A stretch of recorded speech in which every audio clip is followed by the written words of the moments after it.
North Korea దగ్గర నిజంగా అణుబాంబు ఉంటే ఆగుండేదా? సౌత్ కొరియా మీద ఎప్పుడో వేసేది. కాకపోతే ఏంటంటే లేస్తే మనిషిని కాదన్నట్టు ప్రగల్భాలు పలుకుతా ఉంటుంది.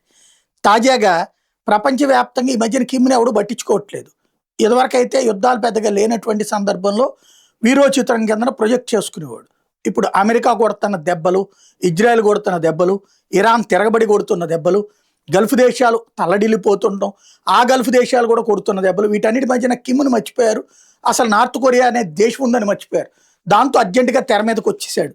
వచ్చేసి కిమ్ ఏమంటాడంటే, మా అణు కార్యక్రమం అద్భుతంగా సాగుతోంది, మా దాన్ని అసలు ముట్టుకోగలిగినటువంటి శక్తి ఎవరికి లేదు, అల్టిమేట్ షీల్డ్ ఉంది మాకు, మా దేశ సార్వభౌమాధికారం అనేటటువంటిది ఎవరు జోక్యం చేసుకోలేరు, సుప్రీం గ్యారంటీ ఉంది అని చెప్తాడు. ఇంతకు అసలు వీడి దేశంలోకి వెళ్ళాలని ఎవడు అనుకుంటున్నాడు?